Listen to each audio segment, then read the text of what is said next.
अब ये क्वेश्चन है, एक नए तरीके का क्वेश्चन है, और ऐसे क्वेश्चन करने में मज़ा आता है भाई, क्योंकि यार नई चीज़ आए तो थोड़ा दिल भी लगता है इसको सॉल्व करने में। हमसे क्या कह रहा है, हमसे कह रहा है भाई इसको देख ले, घूर लो, अच्छे से घूर लो। हमने घूर लिया इसको। हमसे कह रहा है the current flowing through a conductor, 2 milliampere का करंट फ्लो हो रहा है 50 वोल्ट पर। आगे क्या है, अगर वोल्टेज हमने 60 कर दी है तो करंट जो हो गई वो भी बढ़ गई। ठीक है, कोई दिक्कत नहीं है। हमसे पूछा है कि ये कंडक्टर ओमिक है या नॉन ओमिक कंडक्टर है। ओमिक या फिर नॉन ओमिक की पहचान कैसे होती है? ओमिक कंडक्टर उसको बोलते हैं जो ओम्स लॉ को फॉलो करता है, जिसका रेजिस्टेंस नहीं बदलता है। एक ऐसा वायर ले लो या फिर एक ऐसी कंडक्टिंग चीज़ ले लो, ये ऐसी डिवाइस ले लो जिसके अंदर जो है करंट फ्लो हो रही है पोटेंशियल डिफरेंस लगाने के साथ, और पोटेंशियल डिफरेंस को बढ़ाए जा रहे हो तो करंट भी बढ़ रहा है, और उन दोनों ही केस में रेजिस्टेंस की वैल्यू पर कोई फ़र्क नहीं पड़ेगा, उसकी वैल्यू फिक्स होगी। अगर रेजिस्टेंस नहीं बदल रहा है किसी भी मटेरियल का, कंडक्टिंग मटेरियल का या फिर डिवाइस का या फिर किसी भी ऐसी चीज़ का जिसका आप वोल्टेज बढ़ा रहे हो, करंट फ्लो हो रहा हो, उसका रेजिस्टेंस नहीं बढ़ रहा, तो वो सारी की सारी चीज़ें होती हैं ओमिक कंडक्टर।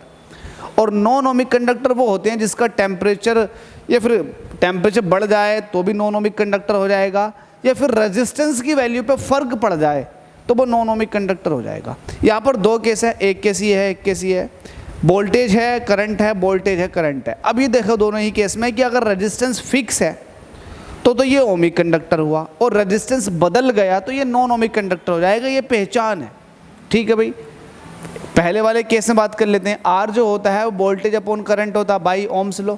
वोल्टेज कितना पहले वाले केस में 50 वोल्ट है, और करंट कितनी है 2 मिली एम्पियर। मिली को आप कन्वर्ट करोगे एम्पियर में तो ये हो जाएगा 2 × 10⁻³ 2 से जो है 50 25 बार चला जाएगा, अपॉन का थर्ड नंबर सबसे ऊपर चला जाएगा तो ये हो जाएगा 50 का आगे 3 0। तो पहले वाले केस में आया है इतने ओम। ठीक है, दूसरे वाले केस की बात कर लेते हैं। दूसरे वाले केस में कितना है रेजिस्टेंस निकालना चाह रहे हैं, इसको आप R1 कह दो, इसको आप R2 कह दो। R2 कितना है निकालने के लिए आपको करना पड़ेगा V/I। वोल्टेज कितना है आपने 60 वोल्टेज कर दिया, और यहाँ पर करंट जो आई है वो 3 मिली एम्पियर आई है। मिली को कन्वर्ट करने के लिए 10⁻³ करोगे तो ये एम्पियर हो जाएगा। इस 3 से इसको काटोगे तो ये 20 बार पूरा पूरा चला जाएगा, अपॉन का थर्ड नंबर जो 10⁻³ ऊपर जाकर प्लस का हो जाएगी, और 3 0 इस तरह से लग जाएंगे। ठीक है भाई, यहाँ देखो, यहाँ कितना 20,000 और यहाँ कितना 25,000। तो यहाँ पर रेजिस्टेंस कुछ और, यहाँ पर रेजिस्टेंस कुछ और। वो कहते हैं चेहरे की चमक कुछ और, या फिर चेहरे की चमक कहीं और। तो यहाँ पर रेजिस्टेंस बदल चुके हैं। जब रेजिस्टेंस बदल चुका है तो इसका मतलब ये कंडक्टर ओमिक कंडक्टर नहीं है। तो लिखोगे as R1 is not equal to R2, so the given conductor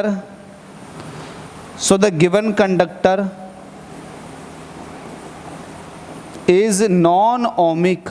क्या है ये? Non ohmic. समझ गए ना आप? अगर किसी को अब भी समझ नहीं आया तो डिस्क्रिप्शन के अंदर टेलीग्राम लिंक है, उसे जाकर फॉलो करें। इंस्टाग्राम लिंक है, वहाँ जाकर फॉलो करें।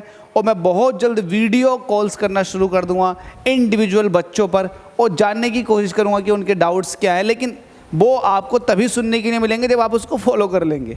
ठीक है भाई, तो फॉलो करना बहुत ज़रूरी है। थैंक यू सो मच आप लोगों के इतने सारे सपोर्ट के लिए। Thank you guys.